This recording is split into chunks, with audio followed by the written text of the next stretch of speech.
With 1 year left on a contract that pays him $4 million less than Connor McDavid, and the NHL salary cap expected to jump up to $92 million in 2025-2026. We're asking the big question today: will Leon Draisaitl command $16 million this season on his new contract? Hey everybody, welcome into Clearing the Benches, your one-stop shop for daily fresh hockey content. If you go ahead and hit your subscribe button right now, every single day we'll bring you in a new hockey video to enjoy.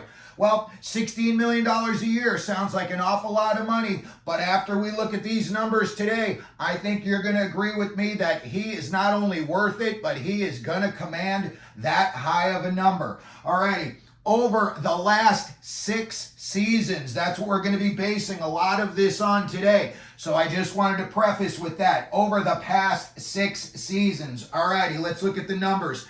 Connor McDavid, he's making $12.5 million a year. Over the last 6 years, he's played in 436 games.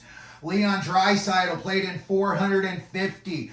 McDavid had 248 goals and Draisaitl had 272 goals. McDavid 478 assists for a total of 726 points. And Draisaitl had 371 assists for a total of 643 points. When you look at some of the other qualifications that I used here today, we've got shots on goal. And over those 6 years, McDavid's had about 230 more shots on goal than Draisaitl. Plus minus, McDavid's coming in at a plus 102. Draisaitl is a plus 73. Game-winning goals in those 6 years: McDavid 51, Draisaitl 52. Shorthanded goals, they each have 6. Overtime goals, McDavid has 12, Draisaitl has 9. Time on the ice, McDavid 22 minutes and 7 seconds a night, and Draisaitl's coming in at 22 minutes a night. And when you look at their shot scoring percentage, McDavid 15.7% and Draisaitl comes in at 20%.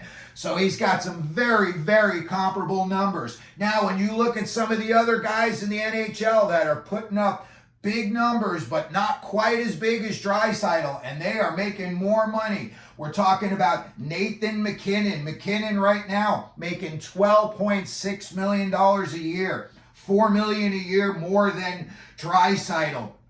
Draisaitl played in 33 more games during those 6 years. He had 51 more goals.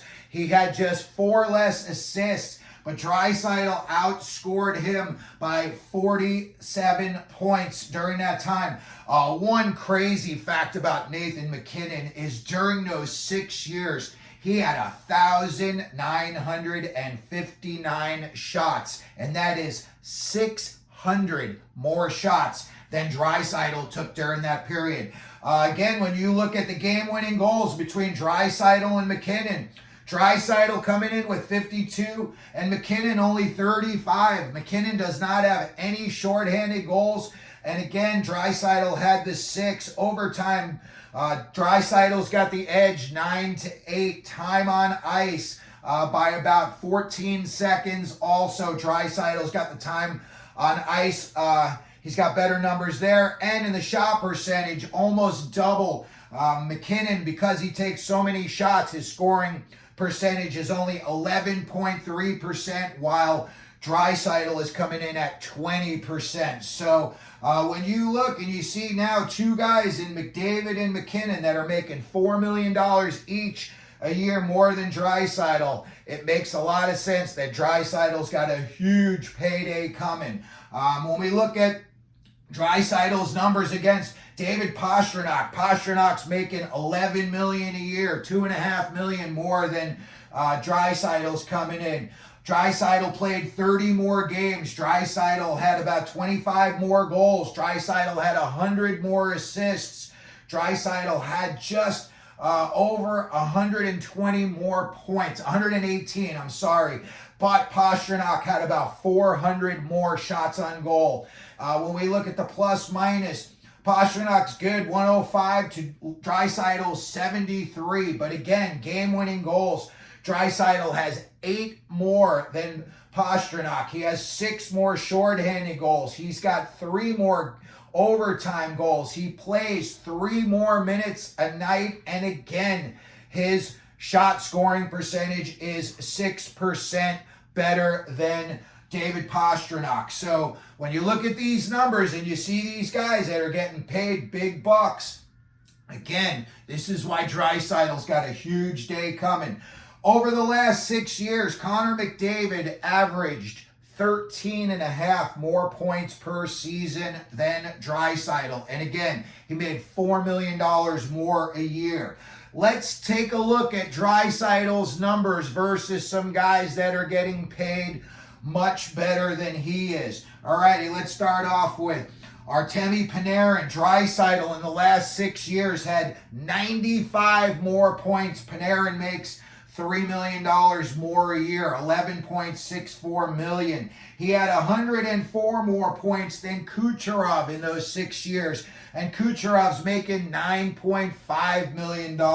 He had 125 more points than Auston Matthews, and Auston Matthews is at the top of the hill right now, $13.25 million per season. He had 119 more points than Pasta had. And again, Pasta makes 11.25, $3.25 million more than Draisaitl does. Mika Rantanen, he makes about $1 million more, a little over $1 million more than Draisaitl, and yet Draisaitl in those 6 years had 148 more points. This really tells you, when you look at these numbers, how good Leon Draisaitl really is. And then also, too, you look, Matthew Tkachuk, he's been all over the place the last 4 or 5 years, and he's making $9.5 million, $1.5 million more, $1 million more than Draisaitl's coming in at, and Draisaitl has 151 more points during those 6 seasons. Also, since 2018-2019, Draisaitl has more power play goals than anyone else in the league, and he is second in power play assists, only to Connor McDavid in that category. He's got more game-winning goals than anybody else in the league during that time there. And finally, only Auston Matthews has scored more goals than Leon Draisaitl has scored in the past 6 years, and that was only 22 goals. So you're talking 294 goals to 272. So again, Leon Draisaitl's got this year on his contract, and then he is going to be a UFA. I think he is tired of playing Robin to McDavid's Batman. Whether they win the cup or not this year, I think Draisaitl deserves to get paid like a #1 guy. And maybe that means they move him out. Maybe the city's not big enough for him and McDavid. You don't know what goes on behind closed doors. Maybe a guy puts on a smiling face, but he's all mad inside that a guy that, he's virtually almost equal to on the stat sheet is blowing him away in the paychecks. So let me know what you think. How much do you think Leon Draisaitl is going to command on his next contract? I say it's going to be about $16 million. I know that sounds like an awful lot of money right now, but again, Auston Matthews is coming in at 13.25, and we see that Draisaitl's got 125 more points than him in the last 6 years. So let me know where you think that Draisaitl could wind up. If you think he's going to bail, if you think they're going to try to trade him, if he says, I want this amount of money, and Edmonton says no, maybe they wind up moving on from him at the trading deadline. But go ahead and put it down in the comment section where you think he's going to wind up, whether he stays in Edmonton and he gets the Brinks truck backed up to the front of his house, or, they say we can't pay you more than McDavid and you'll never be the captain here because we've got McDavid, and he moves on to another team. So if you could also please hit your like button. Don't forget to subscribe. And as we always do every day here at Clear the Benches, let them know you're out there.